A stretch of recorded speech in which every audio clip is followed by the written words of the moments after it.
भी मैं बगावत का आलम लेकर के निकल पड़ी हूँ और सामंतवादियों की जमीनें खिसकने लगी हैं।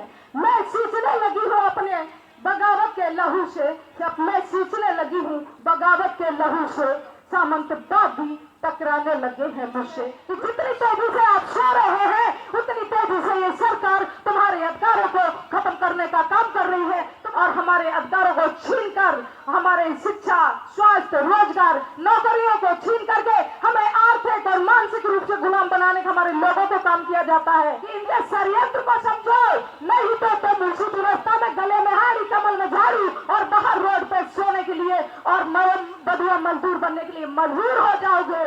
तो संविधान की रक्षा करोगे तो संविधान तुम्हारी रक्षा करेगा। अगर संविधान खत्म तो तुम सब खत्म हो जाओगे। ये तुम्हें फैसला करना है।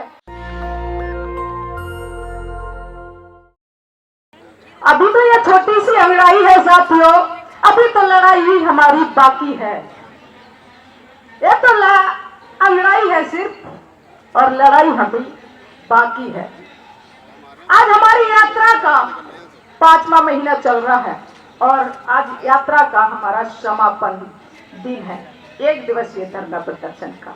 मैं 28 मई से और आज का दिन है 29 अक्टूबर का दिन। मैंने 20 स्टेट और 72 जिले यूपी के कवर किए हैं। क्यों किए, क्या जरूरत पड़ी थी मुझे, ये बता रही हूं। लग रहा है कि लोगों को लग रहा होगा कि इतना मेहनत की, इतना संघर्ष किया, 5 महीने से लगातार संघर्ष कर रही कल्पना, लेकिन लोग यहाँ इतने क्यों आए हैं। लेकिन मैं बताना चाहती हूं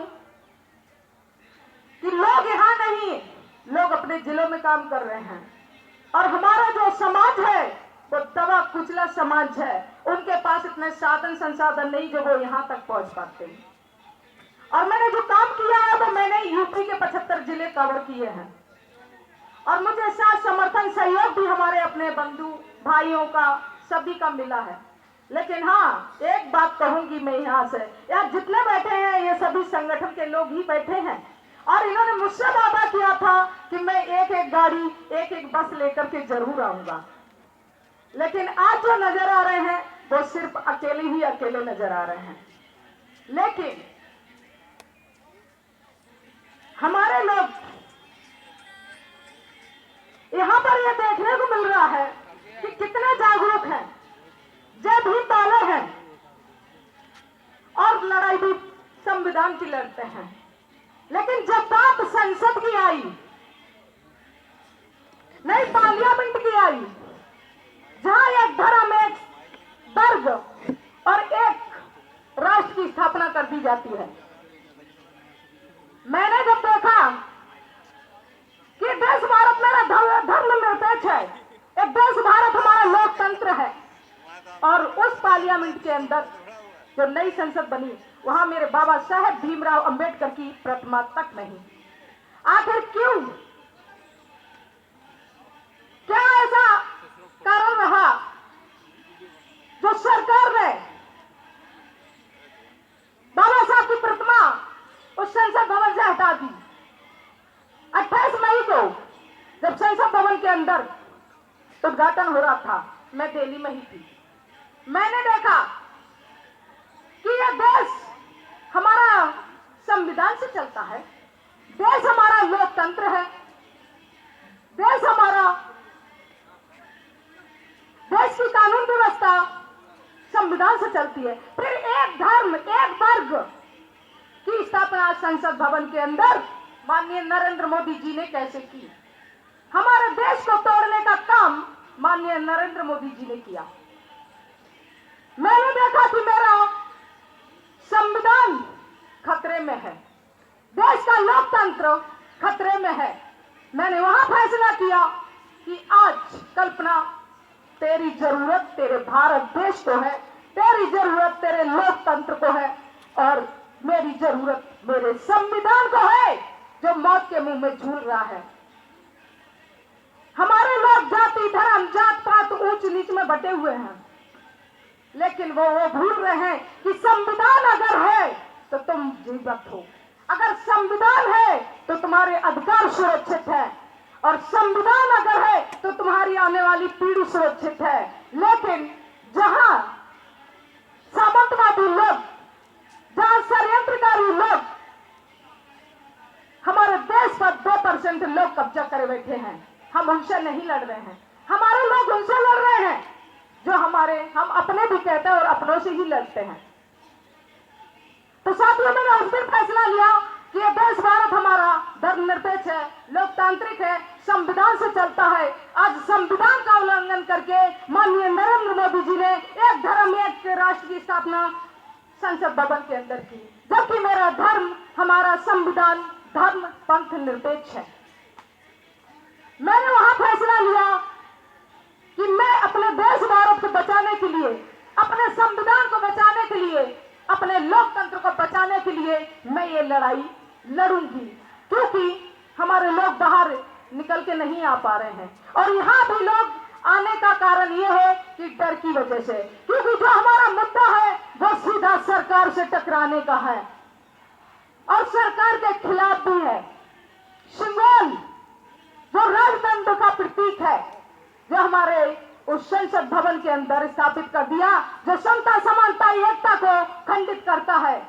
इसलिए पढ़े लिखे लोगों ने और जाना समझा, लगा कि अगर हम संसद भवन की तरफ कूच करेंगे तो पुलिस हमें अरेस्ट कर लेगी। हमें पुलिस ने परमिशन नहीं दी थी संसद भवन पर यात्रा निकालने का। मैंने पेपर में दिया है कि मैं जंतर मंतर से लेकर के संसद भवन की तरफ पैदल मार्च करूंगी, लेकिन हमें एक दिन का, और वो भी 2 बजे तक की प्रोटेस्ट करने के लिए हमें परमिशन दी। सरकार जिस तरीके से हमारे अधिकारों को खत्म करने का काम कर रही है, जिस तरीके से लोकतंत्र को खत्म करने का काम कर रही है, जिस तरीके से हमारे संविधान को खत्म करने का काम कर रही है, इस सरकार को चिताने का मैं काम कर रही हूँ कि ये देश भारत धर्मनिरपेक्ष है और लोकतांत्रिक है, संविधान से चलता है। और ये बेटी ने जो मांगे अपनी रखी है, और अपनी मांगों को पूरा अगर मेरी सरकार ने नहीं किया मेरी मांगों को, तो मैं दोबारा जेल भरा आंदोलन करूंगी। मैं अकेली भी नहीं डरती हूँ, चाहे मेरे साथ 2 लोग खड़े हैं, वो हजारों के बराबर है। हमारी बहन ऋतु सिंह 2 महीने से धरना प्रदर्शन कर रही है, लेकिन सरकार की काम तो जू नहीं रिंग रही है। मैं 5 महीना से संघर्ष कर रही हूँ संविधान को बचाने के लिए। संविधान में आर्टिकल्स में संशोधन करके हमारे अधिकारों को कमजोर किया जाता है और हमारे अधिकारों को छीनकर हमारे शिक्षा, स्वास्थ्य, रोजगार, नौकरियों को छीन करके हमें आर्थिक और मानसिक रूप से गुलाम बनाने का हमारे लोगों को काम किया जाता है। तो मैं साथियों कहना चाहती हूँ कि आज आप यहाँ बैठे हैं, आने वाला समय तुम्हें यहाँ बैठने लायक ये लोग नहीं छोड़ेंगे। इनसे अब टकराने की जरूरत है, इनसे अपने हक अधिकारों के लिए लड़ने की जरूरत है। अगर आज शांत बैठे रहे तो आने वाली पीढ़ी तुम्हारी गुलाम बन जाएगी। हमने फैसला लिया कि मैं आखिरी सांस तक लड़ूंगी अपने देश भारत, अपने संविधान को बचाने के लिए, अपने लोकतंत्र को बचाने के लिए। अगर सरकार जेल में डालेगी हम तब भी धरना आंदोलन चलाएंगे। अगर सरकार हमारा शोषण करवाएगी हम उसके लिए भी तैयार रहेंगे, लेकिन मैं अपने कदमों को पीछे नहीं हटाऊंगी, सरकार के सामने नहीं झुकूंगी, क्योंकि मैं वो बगावत का कारवां लेकर के निकली हूँ, वो मानवर साहब का कारवां लेकर के, जो गांव गांव गली गली मोहल्ले में जा करके सोए हुए लोगों को जगाने का काम करा और 4-4 बार बहन जी को प्रदेश का मुख्यमंत्री बनाने का काम किया। और बाबा साहब ने हमें उस गुलामी की व्यवस्था से निकाल करके हमें उनके बराबर ला करके खड़ा कर दिया। जो हमारी व्यवस्थाओं को, हमारे संविधान को खत्म करने का काम जो तानाशाही लोग सरकार में बैठ कर कर रहे हैं, उनको चिताने के लिए मैं आंदोलन किया। और ये चिताने के लिए मैंने आज ये धरना प्रदर्शन किया और अपना 5 महीना मेरे पूरे हुए यात्रा का उसको समापन के लिए मैंने इस धरना प्रदर्शन किया है कि आज मेरी यात्रा का समापन भी है। और सरकार को चेतावनी है मेरी कि हमारी मांगों को मान ले, अन्यथा जेल भरा आंदोलन करेंगे। अब मैं अपने देश, अपने लोकतंत्र के साथ तुम्हें खिलवाड़ नहीं करने देंगे। ये देश की बेटी, ये समाज की बेटी तुम्हें चेतावनी देती है कि मैं हर हाल में तुम्हारा मुकाबला करेंगे। यहाँ की भीड़ को देखने की कोशिश मत करना कि यहाँ तो 100 लोग आए हैं, 200 लोग आए हैं, 500 लोग आए हैं, क्योंकि जब हमारा समाज जाग जाएगा तो तुम्हें इस देश भारत में पैर रखने की जमीन नहीं मिलेगी।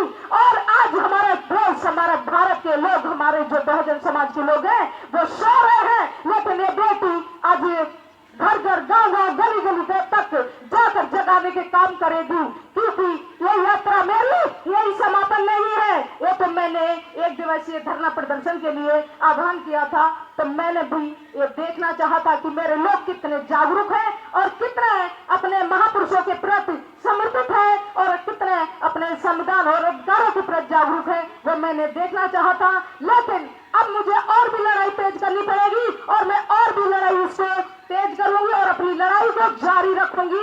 यदि हमारी सरकार ने मांगों को नहीं मांगा, शिक्षा, रोजगार, जल जंगल जमीन बराबर की हिस्सेदारी नहीं देगी, तब तक मेरी यात्रा जारी रहेगी। जब तक शिक्षा बराबर लागू नहीं करेगी सरकार, हमारी यात्रा जारी रहेगी। जब तक पुरानी पेंशन को बहाल नहीं करेगी सरकार, हमारी यात्रा जारी रहेगी। तब तक हमारी यात्रा जारी रहेगी जब तक नशा मुक्त भारत नहीं करेगी, जब तक महिलाओं को बराबरी की हिस्सेदारी नहीं सरकार देगी सभी वर्गों में, सभी विभागों में, तब तक मेरी ये यात्रा जारी रहेगी। अब मान सम्मान स्वाभिमान की लड़ाई के लिए मैं मैदान में उतरी हूँ। मैं घर वापसी नहीं करूंगी, चाहे मेरी जान जाए या जान रहे, चाहे मुझे फांसी पर चढ़ना पड़े, चाहे जो सरकार आज फांसी पर चढ़ा दे, चाहे अभी अरेस्ट कर ले, नो प्रॉब्लम मुझे, क्योंकि मैं देश भारत को, अपने संविधान को बचाने के लिए, अपने महापुरुष बाबा साहेब के अपने विरासत के रूप में दिए संविधान को बचाने के लिए मैं ये लड़ाई लड़ रही हूँ। मैं किसी भी हाल में अब पीछे नहीं हटूंगी। ये वादा करके मैं अपने आप से संकल्प लेकर के अपने घर द्वार को छोड़ करके निकली हूँ। ये मैं देश और भारत और यूपी में गांव गांव गली गली मोहल्ले जा करके मैं अपने लोगों को जगाने का काम करूंगी। ये सरकार आपके अधिकारों को किस तरीके से खत्म करने का काम कर रही है साथियों। आज संविधान को बचाने की जरूरत है। अगर आप सच्चे अनुयायी बाबा साहब के हैं और सच्चे अनुयायी अपने महापुरुषों के हैं, तो संविधान की रक्षा करोगे तो संविधान तुम्हारी रक्षा करेगा। अगर संविधान खत्म तो तुम सब खत्म हो जाओगे। ये तुम्हें फैसला करना है, क्योंकि ये संविधान बाबा साहब की विरासत के रूप में आपको बाबा साहब संविधान दे गए। दोबारा तुम्हें गुलामी की जंजीरों से बाबा साहब आजाद कराने नहीं आएंगे। तुम्हें अपने हक अधिकारों की लड़ाई लड़नी खुद पड़ेगी। मानवर कांसी राम तुम्हें दोबारा जगाने नहीं आएंगे, तुम्हें खुद जागना पड़ेगा और ऐसे दुश्मन षड्यंत्रकारी लोगों की नीतियों को समझने की जरूरत है। बाबा साहब की प्रतिमा संसद में न लगाने का कारण है तुम्हारे विरासत को खत्म करने का काम कर रही है सरकार। 25 दिसंबर 1927 में बाबा साहब ने मनु स्मृति का दहन किया था। ये सामंतवादी लोग उसका बदला ले रहे हैं। उनको चुभ रहा हो कि तुम बराबर कैसे आकर के बैठ गए उनके बराबर पे, कैसे नौकरी, कैसी शिक्षा पाने लगे। इसलिए आपको उसी व्यवस्था में दोबारा भेजने का काम ये सरकार कर रही है। तुम्हारी आने वाली पीढ़ी को दोबारा गुलाम बनाने का काम कर रही है साथियों। तो आपको खुद समझना पड़ेगा कि ये षड्यंत्रकारी लोग संविधान में संशोधन करके संविधान को कमजोर कर रहे हैं। कोई भी कार्य संविधान के दायरे में रहकर ये सरकार नहीं कर रही है। तो मैं सरकार को चेताना चाहती हूँ, अगर मैं प्रधानमंत्री नरेंद्र मोदी जी भी अगर प्रधानमंत्री बैठे हैं तो बाबू संविधान की बदौलत बैठे हैं, तो संविधान के दायरे में रहकर सरकार काम करे। अन्यथा हम जेल भरा आंदोलन में ईंट से ईंट बजाने का काम करेंगे। अपने अधिकारों के लिए मैं किसी हद तक गुजरूंगी, लेकिन मैं पीछे नहीं हटूंगी, क्योंकि मैं बगावत का आलम लेकर के निकल पड़ी हूँ और सामंतवादियों की जमीनें खिसकने लगी हैं। मैं सींचने लगी हूँ अपने बगावत के लहू से, जब मैं सींचने लगी हूँ बगावत के लहू से, सामंतवादी टकराने लगे हैं मुझसे। क्योंकि हमारी कई बार यात्रा रास्ते में रोकी, जगह जगह पुलिस ने मुझे परेशान किया। जब मैं यात्रा चला रही थी आज 5 महीने से, बहुत परेशान किया मुझे, लेकिन मैं फिर भी हार नहीं मानी। मैं किसकी लड़ाई लड़ रही थी साथियों? क्या ये लड़ाई हमारे अकेले की लड़ाई है? ये लड़ाई हम सबकी लड़ाई है, देश की लड़ाई है, लोकतंत्र की लड़ाई है, संविधान की लड़ाई है। फिर कैसे हम कायर बिल्कुल होकर के हम अपने महापुरुषों की विरासत को खत्म कर होते हुए देख रहे हैं? क्या हमें शर्म नहीं आती है? लोग घरों में बैठे हैं, लोग अपने बीवी टीवी में मस्त हैं। तो मैं उनको चेताना चाहती हूँ कि आने वाले समय में आपको आवाज उठाने का मौका नहीं मिलेगी। इस तरीके से सरकार ये काम कर रही है कि जितनी तेजी से आप सो रहे हैं, उतनी तेजी से ये सरकार तुम्हारे अधिकारों को खत्म करने का काम कर रही है, तुम्हारी आने वाली पीढ़ी को गुलाम बनाने का काम कर रही है। तो तुम्हें समझना पड़ेगा इस षड्यंत्रकारी सरकार को कि किस तरीके से हमें गुलाम बनाया जा रहा है। अगर आज आप रोड सड़कों पर नहीं उतरे तो आने वाला समय इतना दुखदायी होगा कि इन्होंने जो मनु की विधान की स्थापना की है संसद भवन के अंदर, और जो ईवीएम के द्वारा ये वोटिंग करवाते हैं, जो वोटों की लूट करते हैं, तो मैं सरकार को चेताना चाहती हूँ कि अगर सरकार को लगता है कि हमें जनता वोट देती है, मैं मंच के माध्यम से कहती हूँ सरकार को कि सरकार अगर चाहती है कि नहीं हमें लोग वोट देते हैं, जनता वोट देती है, तो नेता से चुनाव क्यों नहीं करवाती है सरकार?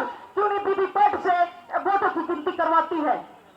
अगर ईवीएम मशीन नहीं हटाना चाहती हो तो वीवीपैट के द्वारा वोटों की काउंटिंग करवाई, जिससे वोट देने वाला व्यक्ति वो स्वतंत्र है और दिमाग से रहे कि हाँ कि मेरा वोट सही जगह पर जा रहा है। जिस तरीके से हम एटीएम में पैसे निकालते हैं तो मुझे पता होता है कि उसमें हमने कितने पैसे निकाले, हमारे कितने पैसे हैं। तो सरकार क्यों डरती है? क्योंकि सरकार एक घोटाला करती है, एक लोकतंत्र की हत्या करती है, ये भी समझना पड़ेगा। तो इसके लिए भी हमें आवाज उठाने की जरूरत है कि ईवीएम हटाओ, देश बचाओ, सिंगल हटाओ, लोकतंत्र बचाओ। अगर ऐसे नहीं किया आप लोगों ने और एक साथ एक मंच पे एक बैनर तले नहीं आए तो ये सरकार तुम्हें उसी व्यवस्था में भेजने का काम करेगी जहां से आपके बाबा साहेब भीमराव अम्बेडकर तुम्हें लेकर के आए हैं। साथियों, आपको यह समझने की जरूरत है कि किस तरीके से हम कहां से कहां पहुंच गए हैं और हमसे रोजगार, शिक्षा, जमीन, नौकरियां हमसे छीन ली गई हैं। आज शिक्षा इतनी महंगी कर दी सरकार ने कि हम अपने बच्चों को पढ़ा भी नहीं सकते हैं, आने वाली पीढ़ी को वो शिक्षा नहीं दे सकते हैं। निजीकरण करके सरकार ने हमारे रोजगार छीन लिए, नौकरियों से हमें बाहर कर दिया है। तो हमें समझने की जरूरत है साथियों कि इनके षड्यंत्र को समझो, नहीं तो तुम उसी व्यवस्था में गले में हारी, कमल में झाड़ू और बाहर रोड पे सोने के लिए और बदुआ मजदूर बनने के लिए मजबूर हो जाओगे। अगर यही देखना चाहते हो तो बैठे रहो साथियों।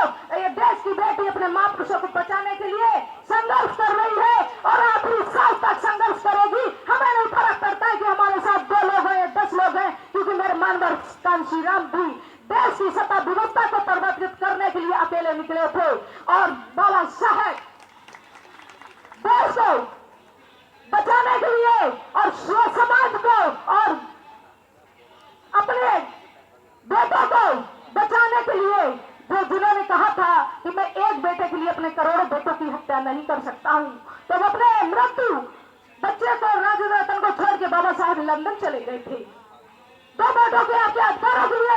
आज वो 2 बेटे अधिकार छीनने जा रही है सरकार, एक देश एक चुनाव करके। तो मैं वो भी बता दूं सरकार से कि ये नीति का तुम्हारा हम बहिष्कार करते हैं कि एक देश एक चुनाव की नीति का हम बहिष्कार करते हैं।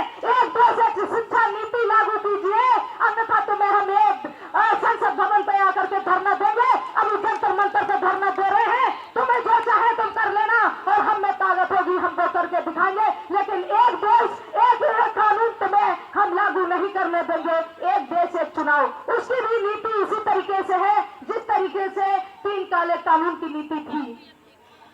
लुभावने लालच किसानों को दिए जा रहे थे कि आय डबल हो जाएगी, एमएसपी आपकी डबल हो जाएगी। जब हमारे जैसे लोगों ने, पढ़े लिखे लोगों ने देखा और समझा कि हमारी जमीन, हमारी भूमि, हम उसी भूमि में हमें को गुलाम बना दिया जा रहा है और अडानी अंबानी जो देश के अब अरबपति खरबपति लोग हैं, उनको हमारी जमीन उनके हाथों में सौंपने का काम सरकार कर रही है। तो पंजाब के किसानों ने, यूपी के किसानों ने दिल्ली आकर के धरना दे दिया कि मैं ऐसा होने नहीं दूंगी। तो फिर क्यों आप लोग क्यों चुप हैं? इसी तरीके से आज एक देश एक चुनाव करने सरकार जा रही है, जिसकी कमेटी का गठन कर लिया है और 2 महीने बाद चुनाव भी होने जा रहे हैं और सत्र बुलाने वाली है सरकार। और चुनाव आयोग ने भी सहमति दी है कि हम चुनाव करवा देंगे, आप बिल पास करवा लीजिए, लेकिन हम चुनाव आयोग को भी चेतावनी देते हैं, मैं तुम्हारे आवाज पर धरना दे दूंगी आगे। अगर तुमने चुनावी एक देश एक चुनाव की नीति का चुनाव आयोग करवाया तो मैं इसको बर्दाश्त नहीं करूंगी, क्योंकि एक देश एक चुनाव की नीति है कि हमारा वोट को खत्म करना सरकार चाहती है। एक वोट हमारा सरकार ने पहले ही गांधी ने हमसे छीन लिया था, पूना पैक्ट समझौता करके।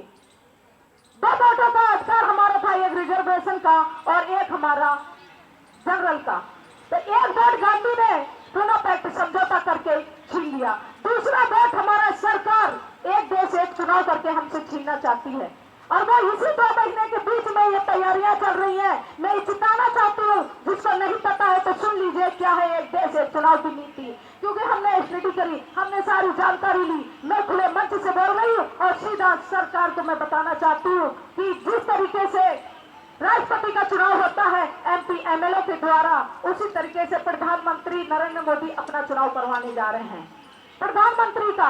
और यहाँ पर ये लालच दे रहे हैं, ये गुमराह कर रहे हैं कि एक देश एक चुनाव जो होगा उसमें एक साथ तो विधानसभा के और लोकसभा के चुनाव हो जाएंगे, तो खर्चा भी बचेगा और टाइम भी बचेगा। लेकिन साथियों, ऐसा बिल्कुल नहीं है, इस भूल में मत रहना, क्योंकि ये वोट का अधिकार तुमसे छीनने जा रहे हैं। अगर आप इसी भूल में बैठे रहे कि एक देश एक चुनाव नीति जो अपनाने जा रहे हैं कि इसमें हमारा क्या नुकसान है, तो यह समझ लीजिए आपका वोट खत्म हो रहा। जो MP MLA चुनाव करेंगे प्रधानमंत्री का, जिस तरीके से राष्ट्रपति का होता है, तो फिर आपका वोट देने का अधिकार वहां खत्म हो रहा है। जब आपके द्वारा से प्रधानमंत्री का चुनाव नहीं होगा, अभी जिस तरीके से MP MLA का चुनाव होता है उससे प्रधानमंत्री बनता है, लेकिन आज जो चुनाव होने जा रहा है बस प्रधानमंत्री के द्वारा जो चुने गए हैं, हमारी जनता के द्वारा MP MLA जो वोट करेंगे, प्रधानमंत्री का चुनाव करेंगे, तो वहाँ हमारा वोट खत्म हो रहा है और हमेशा हमेशा के लिए ये चुनाव समाप्त करने जा रहे हैं। कभी दोबारा चुनाव नहीं होंगे देश के अंदर, जैसे जापान, चाइना, अमेरिका में है राष्ट्रपति प्रधानमंत्री का चुनाव कभी नहीं होता है, इसी तरीके से ये हमारे देश में चुनाव लागू करने जा रहे हैं। तो साथियों, से बचने की जरूरत है, अपने लोकतंत्र को बचाने की जरूरत है, अपने वोट को बचाने की जरूरत है। अब दोबारा बाला साहब नहीं आएंगे। अगर ऐसा हो गया तो आपका वोट खत्म हो जाएगा, और वोट खत्म हो गया, ये सरकार आपके साथ वो तानाशाही करेगी जिस तरीके से मणिपुर की घटना से आप समझ गए होंगे। इन्होंने संकेत दिया है कि सुन लो सूत्रों, सुन लो दलितों, और सुन लो जो बहुजन 85 की बात करते हो कि अभी तो ये मेरा संकेत है, आने वाला समय तुम्हारा इसी तरीके से होगा कि बहन बेटियों के साथ तुम्हारी नंगा करके घुमा दिया जाएगा, तुम कुछ नहीं कर पाओगे। और जिस दिन हमारा संविधान खत्म कर देंगे उस दिन वो हालत हो जाएगी तुम सबकी कि आप घर से निकलने लायक नहीं रहेंगे। आपकी बहन बेटियों को आपके सामने नंगा करके चौड़े में घुमा दिया जाएगा, आप कुछ नहीं कर पाएंगे। मेरे कल्पना ये उसकी लड़ाई लड़ रही है, साथ देना हो तो, नहीं देना है मत दो। मैं फिर भी कहती हूँ लड़ाई हम फिर भी लड़ेंगे, लेकिन हम आह्वान तुमसे करते हैं कि ये लड़ाई तुम्हारी भी है जो कल्पना लड़ रही है। एक दिन आप पछताओगे कि देश की बेटी, समाज की बेटी, जब संविधान हमारा खतरे में था और जब लड़ाई लड़ रही थी देश की, तो हम कमरों में सो रहे थे, घरों में सो रहे थे, और अगर मैं समय रहते जाग जाता तो हमारी आने वाली पीढ़ी गुलाम न बनती। साथियों, समय बहुत हो गया है, समापन की ओर जा रहा है, और मैं सरकार को चिता रही हूँ एक बार पुनः दोबारा कि हमारी मांगों को मान ले सरकार, नहीं तो ये तो हमारा एक आईना था, छोटी सी अंगड़ाई थी दिखाने की, और हमारा अगला स्टेप 26 नवंबर से हम मतदाता जागरूकता अभियान लगातार चलाएंगे, और लगातार जब तक सरकार को सत्ता और व्यवस्था से बाहर करने का काम नहीं करेंगे, मैं घर वापसी नहीं करूंगी। ये संकल्प हम आज फिर हम यहाँ से जंतर मंतर की धरती से लेते हैं, क्योंकि अब हमारे मान सम्मान स्वाभिमान की लड़ाई है, और हमारे महापुरुषों की विचारधारा की लड़ाई है, हमारे संविधान की लड़ाई है कि मैं किसी भी कीमत में हम सरकार को अपने मकसद में कामयाब नहीं होने देंगे। क्योंकि अगर तूफान अगर उफान पे है, तूफान अगर उफान पे है, तो मेरे भी हौसले आसमान पे है। सुन लो सरकार, अगर हमारे इन हौसलों को और हमारे इन पंखों को टूटने का कोई गम नहीं, चाहे तो मौत दो या दर्द दो, चाहे जेल में डालो या फांसी पर चढ़ाओ, मुझे कोई गम नहीं। लेकिन मुझे अफसोस जरूर होगा कि मेरे बाबा साहब की विरासत जब खत्म हो रही थी तो हमारे अपने लोग, जिनको हम अपना बहुजन समाज कहते हैं, वो सो रहा था। ये अफसोस है, और बाबा साहब भी आगरा की धरती पर इन्हीं आंसुओं के साथ रोए थे कि हमारा बहुजन समाज, हमारे पढ़े लिखे लोग, कुछ लोग हैं कि जो पढ़े लिखे लोग होकर के भी आज अंधभक्त बने हुए हैं।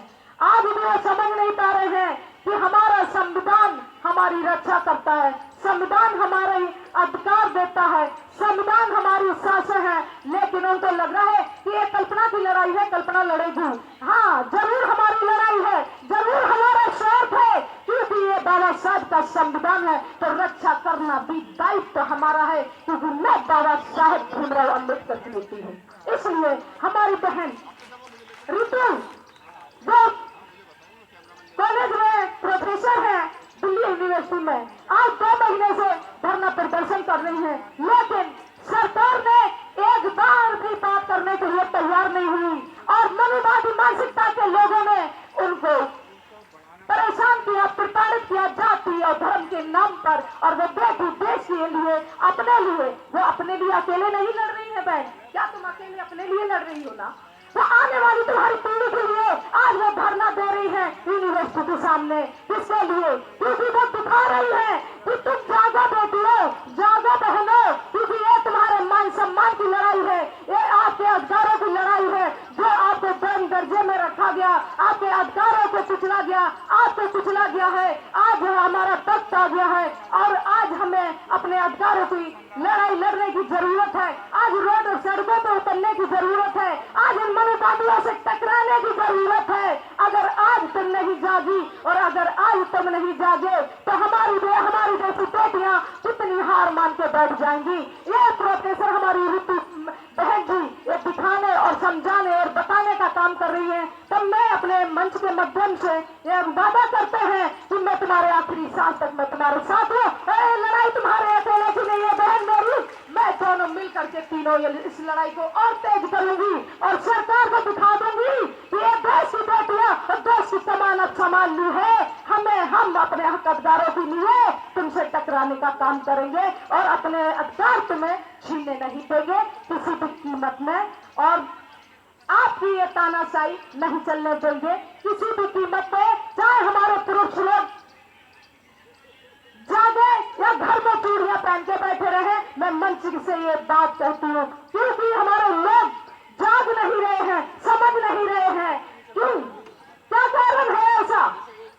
वो दुश्मन को हमने जिता करके संसद पार्लियामेंट में भेजा, वो दुश्मन जो हमारे MP MLA जिनको हम कहते हैं बहुजन समाज का नाम देते हैं, और पट्टाधारी को कुत्तों को मैं बताना चाहती हूँ जो सरकार के पल्लू में बैठे हैं, जो MP MLA हैं, जो जनता के द्वारा चुन के गए हैं, जो हमारे अधिकारों को, हमारे आने वाली पीढ़ी के अधिकारों को खत्म करने का काम करते हैं। इनके भी घरों का घिराव करो, इनका भी बहिष्कार करो, क्योंकि इनकी कलम के द्वारा हमारे हक अधिकारों को खत्म करने का ये लोग काम करते हैं। इनका भी आप बहिष्कार करो, क्योंकि ये जनता के द्वारा चुन के गए हैं और सरकार के पल्लू में बैठ के अपनी कलम के द्वारा हमारे आने वाली पीढ़ी को गुलाम बनाने का काम करते हैं। जब भी कोई बिल पारित होता है, जब भी कोई कानून लागू होता है तो इनके सबके साइन होते हैं, तब बिल पारित होता है, तब कानून बनता है। तो सबसे पहले इनके इलाज करने की जरूरत है कि मैंने तुम्हें क्यों पार्लियामेंट में भेजा था, इसलिए कि हमारे अधिकारों को खत्म करने का काम करेंगे आप। जब तक आप इनका बहिष्कार नहीं करेंगे सरकार आपकी बात नहीं सुनेगी। और बहन हम सब मिलकर के, मैं बहनों को बताना चाहती हूँ, अपनी बेटियों को बताना चाहती हूँ, अपने लोगों को बताना चाहती हूँ, लड़ाई को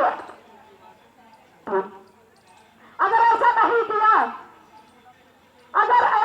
किया तो दोबारा चुनाव देश में नहीं होंगे। 2024 की आप भूल जाइए कि 2024 में चुनाव होंगे, क्योंकि सरकार ने पहले ही सारी तैयारियां करके रखी है कि तुम्हारी जरूरत ही ना पड़े और चुनाव भी करवा ले, जिसके लिए करके एक देश एक चुनाव की नीति को अपनाया है सरकार ने। तो इससे पहले आपको अपने गांव, अपने जिला, अपने मोहल्ला, अपने तहसील में ज्ञापन देना होगा। तो सबसे पहले हमें एक देश एक चुनाव की नीति को रोकना होगा, क्योंकि ये उतनी भयंकर नीति है जितनी देश के एक काले कानून की नीति है। तो मैं साथियों अपनी बात को विराम देना चाहती हूँ।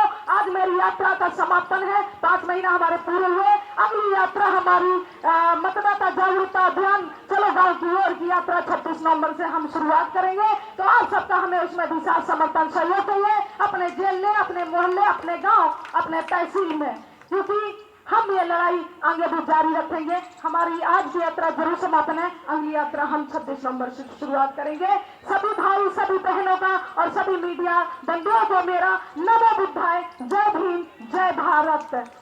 नेशनल दस्तक की आपसे गुजारिश है कि अगर इसको बचाना चाहते हैं तो नेशनल दस्तक को सब्सक्राइब करने के लिए रेड कलर के सब्सक्राइब बटन को दबाएं, फिर बेल आइकन की घंटी दबाएं। नेशनल दस्तक को बचाने के लिए बहुत जरूरी है कि हर खबर को शेयर करें, लाइक करें, कमेंट जरूर करें।